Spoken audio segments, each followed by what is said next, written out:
Good morning.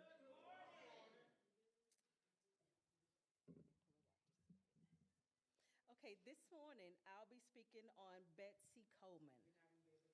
Oh, I'll be speaking on Betsy Coleman this morning. Okay, born in Atlanta, Texas on January 26, 1892, Betsy Coleman had 12 brothers and sisters. Her mother, Susan Coleman, was an African American maid, and her father, George Coleman, was a sharecropper, mixed Native American and African American descent. In 1901, her father decided to move back to Oklahoma to try to escape discrimination. Coleman's mother decided not to go with him. Instead, Coleman, her mother, and siblings stayed in Waxahachie, Texas. Coleman grew up helping her mother pick cotton and wash laundry to earn extra money. By the time she was 18, she saved enough money to attend the Colored Agricultural and Normal University, now Langston University in Langston, Oklahoma.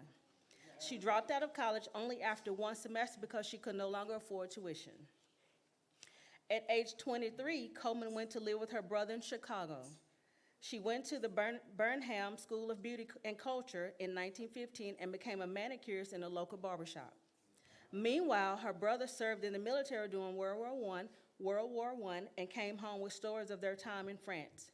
Her brother John teased her because French women were allowed to learn how to fly airplanes, and in the United States, Coleman could not.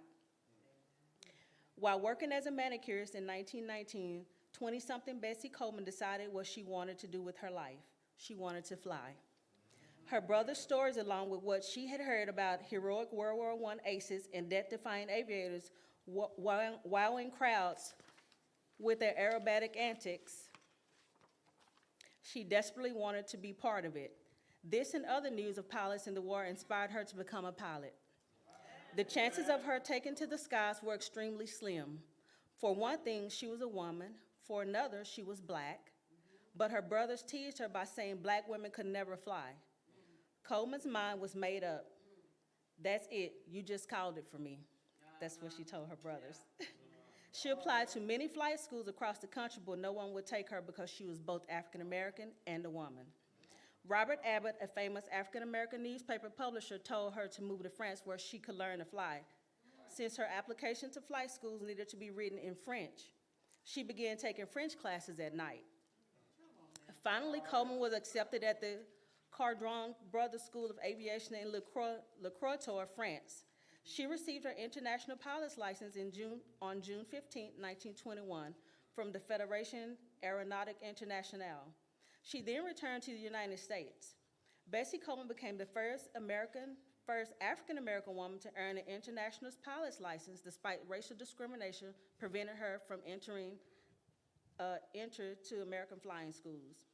By refusing to be held back by discrimination, both for her gender and her race, Betsy Coleman took aviation to new heights. In its early days, did her utmost to ensure that other people of color could follow in her footsteps. Betsy Coleman wanted to fly, and she wouldn't take no for an answer. As the first African-American woman with pilot's license, she proved her skills as a stunt pilot. Stunt flying was her only option, and she staged the first public flight by an African-American woman in the U.S. Coleman's dreams was to own a plane and to open her own flight school. She gave speeches and showed films of her air tricks at churches, theaters, and schools to earn money. She refused to speak anywhere that was segregated or discriminated against African Americans. On September 3, 1922, she drew large crowds to her shows. She performed the first public flight by an African American woman. She was famous for doing loop-de-loops and making the shapes of eights in the airplane. People were fascinated by her performances, and she became more popular both in the United States and in Europe. She toured the country giving flight lessons and performing in flight shows, and she encouraged African Americans and women to learn how to fly. Only 2 years into her flight career, Coleman survived her first major airplane accident. In February 1923, her airplane engine suddenly stopped working mid-flight, and she crashed. She was badly hurt in the accident and suffered a broken leg, a few cracked ribs, and cuts on her face. Thankfully, Coleman fully healed from her injuries. This accident did not stop her from flying. She went back to perform dangerous air tricks in 1925. Her hard work helping her to save up enough money to purchase her own plane, a Jenny JN4 with an Ox 5 engine. Soon she returned to her hometown in Texas to perform for large crowds. Since Texas was segregated, the managers planned to create two separate entrances for African Americans and white people to get into the stadium. Coleman refused to perform unless there was only one gate for everyone to use. After many meetings, the managers agreed to have one gate, but people would still have to sit in segregated sections of the stadium. She agreed to perform and became famous for publicly standing up for her beliefs. On April 30th, 1926, Bessie Coleman took a test flight with a mechanic named William Wills. Wills piloted the plane while Coleman sat in the passenger seat. At about 3,000 feet in the air, a loose wrench got stuck in the engine of the aircraft. Wills could no longer control the steering wheel, and the airplane flipped over. Coleman was not wearing a seatbelt.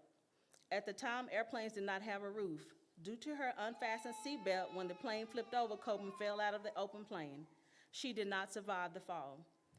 Wills crashed the aircraft a few feet away and also died in the accident. Her death was heartbreaking for thousands of people across the world. At her funeral in Chicago, famous activist Ida B. Wells Barnett delivered her eulogy.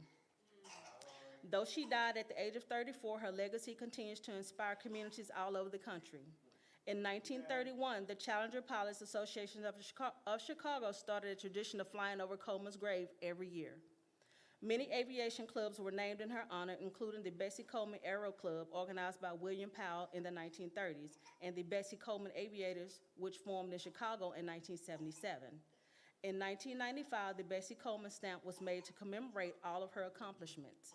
In 2023, the U.S. Mint released a special quarter featuring Bessie Coleman as part of the American Women Quarters program.